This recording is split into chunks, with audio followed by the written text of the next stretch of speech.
Hello once again, YouTube, and thank you, viewers, for tuning in. This is a little bit more on a serious note. We are basically headed for World War III. It's not a matter of speculation, if it's going to happen. It's just basically boils down to when is it going to happen, and it's already begun. It's already begun. This is basically prophesying in the bombing of Damascus. This is pretty much it. So, for anybody who's just consumed with retirement, just thinking about the 401k and thinking about traveling to see the world, those dreams of grandeur and walking off in the grassy knoll is pretty much over with now. Some folks say, well, you're not optimistic enough. No, I'm a realist. And yes, I do believe in Bible prophecy. And we are basically looking at a nuclear holocaust. This is going to be, basically, what's the word I'm looking for?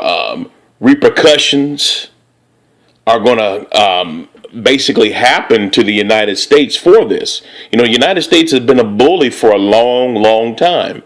They do whatever they want to. They sit in the UN Council and they pretty much make their own rules up as they go.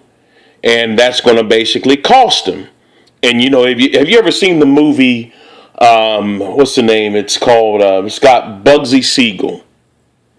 And I think the movie's called Bugsy. And so Bugsy is a part of the mafia, and he's supposed to go out to California to basically show the East Coast original mob, show their presence out on the West Coast, and pretty much take it over. So, as he's showing the presence, his presence being an ambassador for the mafia going out to the West Coast, he spends the mafia's money. He spends on just at a whim. He doesn't respect money. He comes up with the concept, goes to the desert in Nevada, and he's really the one that really started off the Vegas, Las Vegas, the boom out there. He's the one that's responsible for that. Even though starting off it didn't look that way, but it ended up, really and honestly, he got whacked for no reason. But that's beside the point. At the time, he had spent a lot of the mafia's money, and a woman that he was messing with, they believe had stole some money, but the responsibility still laid on Meyer Lansky, or not Meyer Lansky, should I say, but Bugsy Siegel. And so, basically, what got Bugsy Siegel whacked was the fact that he didn't respect money. He didn't respect the rules. He played by his own rules, and ultimately that cost him his life. And that's what, the United States reminds me to the UN Council or to the nations in the world abroad. They're the Bugsy Siegel of the world, and they're due to get whacked is to basically give you a mental picture of what I'm trying to say as a whole. America is a ruthless renegade, and she's going to be put down. And even her quote unquote allies are going to turn on her because they're going to start to say there's no way that we can forge on with our plans with this renegade doing whatever it wants to, even though it is orchestrated by unseen government. But still, even being directed by that unseen government, they're still acting outside of the perimeters that they're supposed to be doing. And so what happens to a dog that turns on you? The dog gets put down. And this article says Russia and Iran warned the U.S. that they will respond with force if red lines crossed in Syria again. The threat comes after UK Defense Secretary demands Vladimir Putin rein in President Bashar al-Assad. Russia and Iran have warned the U.S. that they will respond with force if their own red lines are crossed in Syria. Following Friday's cruise missile attack on a Syrian airbase in retaliation, the chemical attack on Khan Shaykhun earlier in the week. The alliance supporting Syria President Bashar al-Assad made a joint statement threatening action in response to any breach of red line from whoever it is. America waged an aggression on Syria is crossing of red lines. From now on, we will respond with force to any aggressor or any branch of red lines from the whoever it is. America knows our ability to respond well, the group's Joint Command Center said. U.S. President Donald Trump said the strike on al-Sharat Air Base near Homs with some 60 Tomahawk missiles was representing the world. The base was allegedly used by Syrian forces to conduct the attack, which killed more than 70 people.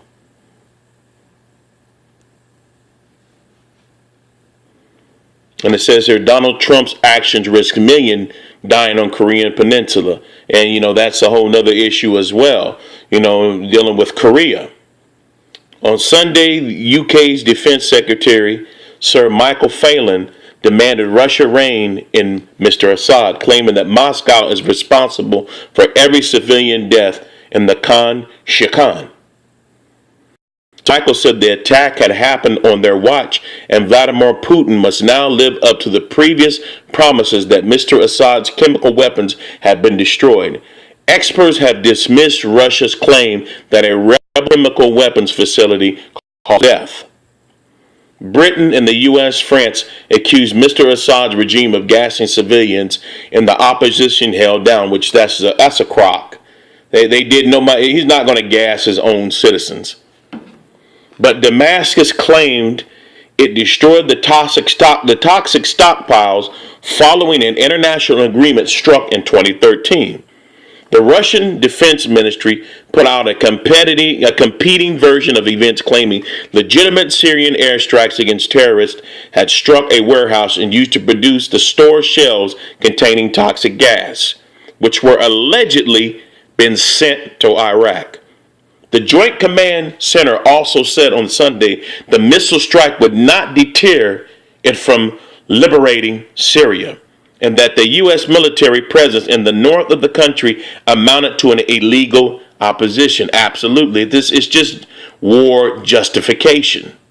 It's war justification. Assad doesn't want a centralized bank, and he doesn't want the Rothschild ruining his economy and bringing the Syrian people down to their knees and codependent on this dollar. That's what it's all about.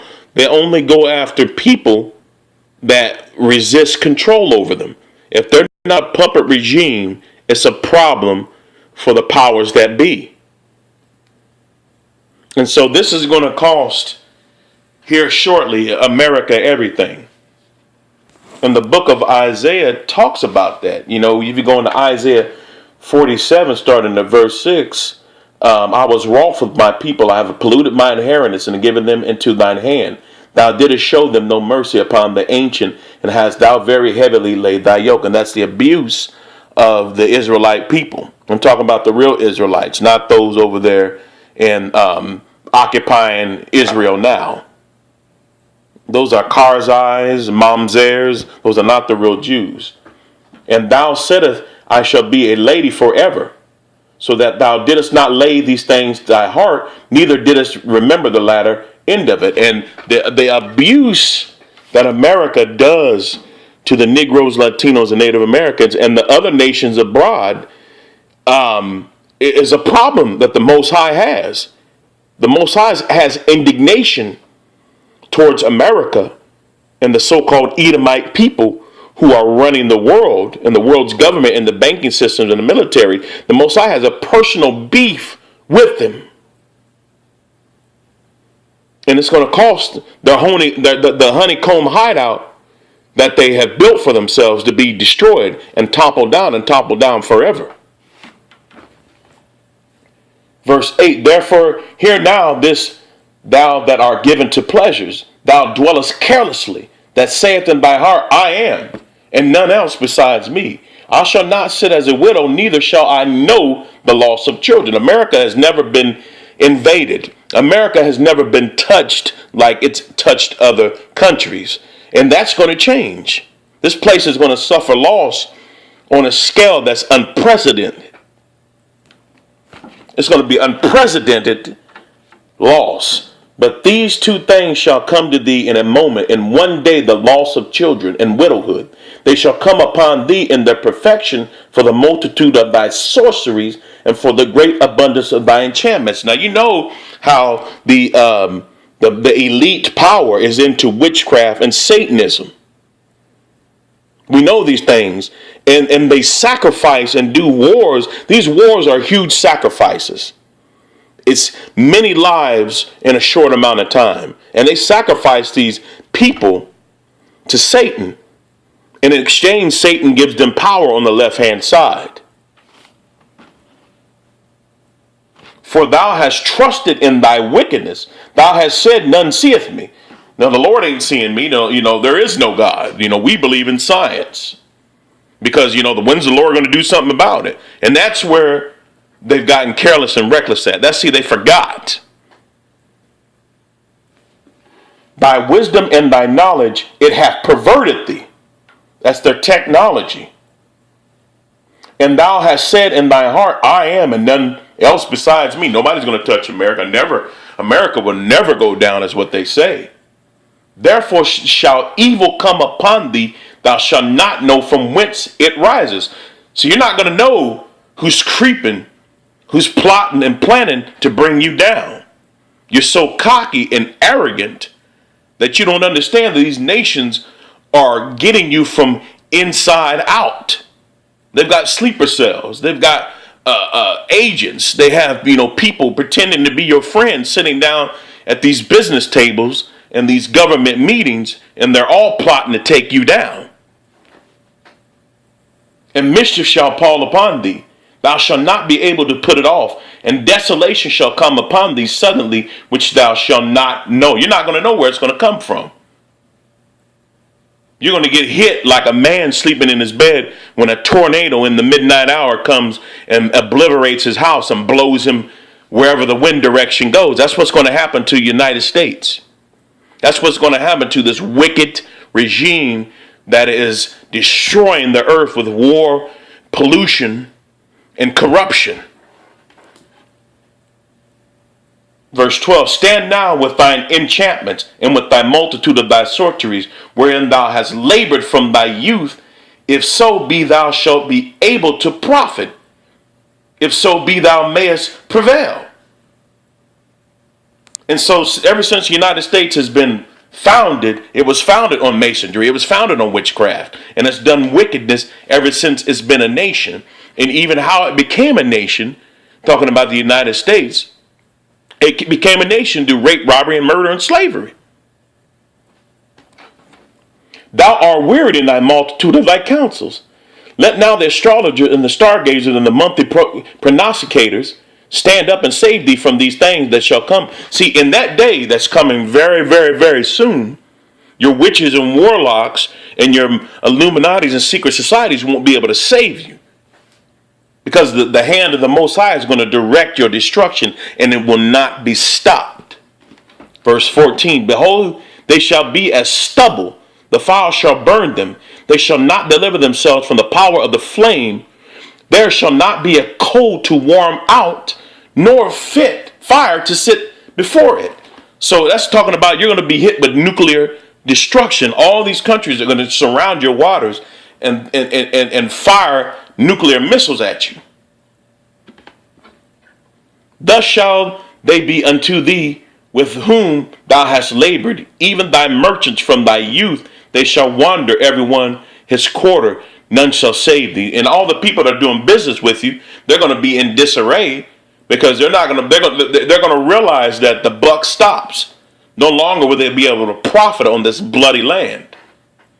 So I'm going to close out with that. It's a little bit longer than I wanted to, but I wanted to tie Bible prophecy into this and to show you how accurate the scriptures are. I could go on forever, with other scriptures, but, it would take an hour. But I just wanted to hit you with that real quick to show you the importance and the severity of what's going on. You know, you 12 tribes is trying to quit playing around and come back to the Torah, learn your heritage and repent of your sin, or be destroyed and be sunk with this ship called America. And so with that being said, I'm out.